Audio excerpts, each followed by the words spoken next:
ईद के जो गुज़श्ता 2 दिन गुजरे हैं अवामी, सियासी और माशी तौर पर कैसे पाए? बिस्मिल्लाहिर्रहमानिर्रहीम, अस्सलातु वस्सलामु अलैका या सय्यदी या रसूलल्लाह, अस्सलातु वस्सलामु अलैका या सय्यदी या हबीबल्लाह। एक तो यासर मैं आपको ये बताऊं कि आपको पता है एक सवा ईद पे कुर्बानी कम हुई है। कम हुई? ये मैं नहीं कहता, ये सरकारी अदाद-ओ-शुमार कहते हैं। बज़ाहिर आपको नज़र आया कि बकरा नहीं मिला, आए ही कम, पहले से 60% जानवर कम आया। लोगों की कुव्वत ख़रीद भी नहीं थी, लोगों के पास इतने पैसे भी नहीं थे कि वो पाल सकते। बहुत से जानवर पीछे सैलाब आया, जब आपको पता है कि जी वो क्या हो गया। एक तो ये कुर्बानी पहले से कम हुई, और दूसरा अवाम की कुर्बानी तो ईद से बहुत पहले हो गई थी, महंगाई की सूरत में, टैक्सों की सूरत में। और फिर जब ईद के रोज़ और ईद के दूसरे रोज़ ये कहा जाता है कि मुल्क को अच्छी सीधी सिमत पर जाने के लिए, बचाने के लिए हमें बहुत कुर्बानियाँ देनी पड़ेंगी, सब कुछ जो है वो नचकारी के सपुर्द कर दिया जाएगा। ये किसी ने नहीं कहा कि 90,000 से ज़ायद सरकारी गाड़ियाँ जो हैं वो बेच दी जाएंगी, एकड़ एकड़ पर जो बने हुए हाउस हैं वो ख़त्म कर दिए जाएंगे। मुझे एक बात तो बता दें, एक MNA जो जीत के आता है, जो करोड़ों रुपए खर्च करता है, उसको क्या सरकारी रहायश का मिलनी चाहिए? वजीर बनने के बाद लेना अपनी, यार हल्के में जो पैसे लगाता है, सब कुछ करता है, तो ले एक रेंट पे घर, बेचे उन सारी जायदादों को, बेचे उन सारी सरकारी अमलाक को, करें जरा ये DC, AC, SSP, DIG, ये ब्यूरोक्रेट्स बड़े बड़े इतने इतने बड़े घरों में रहते हैं, ये रेलवे के मुलाजमीन इतने इतने बड़े घरों में रहते हैं। देखा रेलवे वालों को घर आपने? जी जी, अच्छे तरीके से बेचे ना यार। आम आदमी अगर 2 मरले, 3 मरले, 5 मरले, 10 मरले में रह सकता है, इन्हें क्या आफत आती है भाई? वॉक की सहूलत घर के अंदर होनी चाहिए। ग्राउंड किस लिए है? बेचे इसको, बेचकर पाकिस्तान का कर्जा उतारे, बेचे इसे, बेचकर पाकिस्तान को खुशहाली की तरफ लेकर जाए। सरकारी गाड़ियां खत्म कर दें टोटल, नहीं काम करना किसी ने, नहीं किसी कौन मुझे बताएं, मुझे आप दें 20 लाख 15 लाख तनहा, तो मुझसे कोई गाड़ी ना दे, गाड़ी ना दे मुझे, मैं इतना भी अफोर्ड नहीं कर सकता। ईद कौन सी ईद यार? ईद उस वक्त होती है जब आपको कल के मतलब ये पता हो कि कोई बात नहीं, मैं कल बड़े अच्छे तरीके से गुजारा कर लूँगा।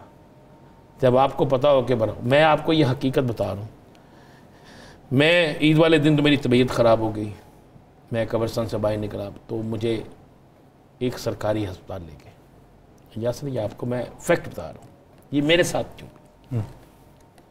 उस सरकारी अस्पताल में 3.5 घंटे मैं एक चेयर पर बैठा रहा। मुझे किसी ने कहा तारफ़ कराते हैं, मैं कहा हर तारफ़ क्या कराना है यहाँ पे, किसको फ़ोन करेंगे, ये तो हुकूमत का फ़र्ज़ है ना। फिर वहाँ से मैं एक प्राइवेट हॉस्पिटल गया, कुछ 2 घंटे वहाँ पे रहा, वहाँ से कुछ बेहतरी हुई, फिर मैं घर चला गया। ये है मेरे जैसे लोगों के साथ भी। आम आदमी को मैंने, सफ़ेद पोश को मैंने देखा, ईद के दूसरे दिन कुर्बानी की तो हमने तकसीम करने के बाद गाड़ी में गोश्त रखा, काफ़ी लिफाफे, शॉबर बैग। अशरफ मजीद साहब मेरे साथ गए, मैं था और मज़र था। हम बिल्कुल ये रायवन रोड पे गोश्त तकसीम कर रहे थे तो खुदा की कसम एक सफ़ेद पोश आया, बड़ा सूटेड बूटेड आदमी, कपड़े बड़े अच्छे या नहीं पहने हुए। पता उसने क्या कहा, मेरी नज़र इतना मैं इतना दे रहा, तो उसने कहा 2 लिफाफे मिल जाएंगे। मैंने उसकी शक्ल देखी, मैंने 2 की बजाय 3 पकड़ा दिए, और मैं घर तक रोता हुआ गया कि या अल्लाह, इस बंदे पे ये नौबत क्यों आई? ये हुक्मरानों का काम था यासर साहब, ये उनका काम था। ईद पे इन्होंने कहा लोड शेडिंग नहीं होगी। ये आपको पता ना ईद पे कितनी लोड शेडिंग हुई है, टोडू को दिन कितनी हुई है, आज मरू पे कितनी लोड शेडिंग हुई है। वो टमाटर जो अगले 2 दिन बाद 25 रुपये किलो आपको मिलेंगे, 150 रुपये किलो तक चले गए। और मेरी हुकूमत जो है ना बड़ी खुश थी, हम बहुत ठीक थे।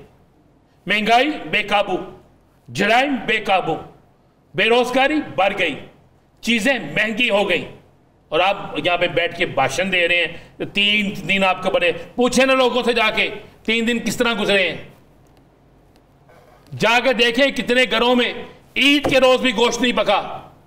कितनी ऐसी मसाजिद हैं, मुझे तो अपने उलमा किराम से भी गिला है कि जहां पे फलस्तीन के लोगों के लिए ईद के रोज दुआ की गई हो।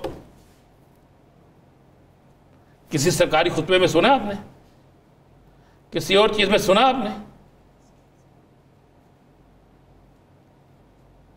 तो जब ये सारे हालात होंगे, गैस नहीं थी, लोग खाना क्या पकाते हैं? कुछ भी नहीं। मैं अभी आपको ना आपको बताता हूँ, मैं आपको रात का आपका बात ये करते हैं ना यासर साहब, आप बड़ी हिमायत करते हैं कि जो बड़ा कुछ हो रहा था जी, गवर्नमेंट ने वादे पता नहीं, आप मैं नहीं कहता कि आप अल्लाह माफ़ करे ये करते।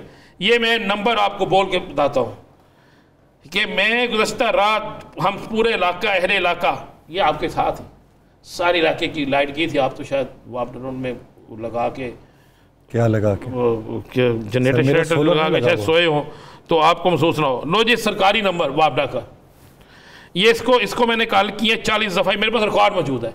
सरकारी नंबर है 042-351-83294। आगे से बता क्या ट्यून थी, शायद अब भी यही ट्यून आ रही हो कि आपका मतलब नंबर जो है ना बिजी है। ये है वापडा का, अब बैल हो गई, अब बैल हो क्योंकि अब लाइट आ गई होगी ना। ठीक, ये नंबर अब ये आपने देखना है, उठाते हैं, इधर गौर करना आपने। मैं नाज़रीन को इसलिए दिखा रहा हूँ कि ये देखे ना, चेक कर लेना ताकि मेरी सरकार भी देख ले। ये है नंबर उनका। उसके बाद मैंने किसी से कहा यार SDO एक्सीएन का नंबर लें, लोग बेचारे रो रहे हैं। उन्होंने नंबर दिया जी 0370-499-1270। उन्होंने इस पर करें जनाब, फौरी तौर पे रिस्पॉन्स मिलेगा। मैंने कहा अच्छा जी, इस पर किया जी, अल्लाह के फजल करने से फ़ोन ही बंद। फिर अगला नंबर पे किया जी, उन्होंने कहा एक और नंबर लिखें 0370-499-1272। आप कह रहे पूरी रात लोग बेचारे, तो अब ये आपने देखा ना उनका लाइन रेंट नंबर जो है फ़ोन ही उठा रहे। आप कह रहे हैं फला, एक काम किया इन्होंने, सिर्फ एक काम, सफाई बेहतरीन की है, इसको मैं मानता हूँ। किसकी? खजाने की हो सफाई, ये ईद पे जो सफाई होती है ना, और कौन सी करनी, हमारी जेबों की सफाई करके जेबों की सफाई भी टैक्सों में, करके खजाने की सफाई भी, करके हर चीज की सफाई भी। आप बात कर रहे हैं कि ईद के 3 दिन कैसे, ये कहे कि ईद के 3 दिन किस असलियत में गुजरे सवाए ईद की नमाज के, जो रब्बे ताला के हजूर गिर गिरा के हमने दुआ की अल्लाह इस मुल्क के लिए बेहतर कर दे। किसी सियासतदान के लिए दुआ नहीं की, इस मुल्क के लिए की। बिजली हमारी नहीं थी, पानी नहीं, बिजली होगी तो पानी आएगा ना, गैस है नहीं, और कोई चीज ही नहीं है। अगर किसी के घर गोश्त चला भी गया है वो पकाएगा किस तरह, धूप में रख दे, मुझे बता देना, जंगल में रहते हैं हम। मैंने कहा एक काम बेहतरीन किया, सड़कों पे सफाई थी, कोई शक नहीं। आज अब वो गंदगी नहीं थी, वो चीजें नहीं थी, साजिशें जो थी, लेकिन सफाई के तो ये मास्टर है। हुक्मरान कोई भी हो, सफाई का तो मास्टर होता है, चाहे वो जेबों की सफाई कर जाए, चाहे खजाने की सफाई कर जाए, चाहे किसी चीज की सफाई कर जाए।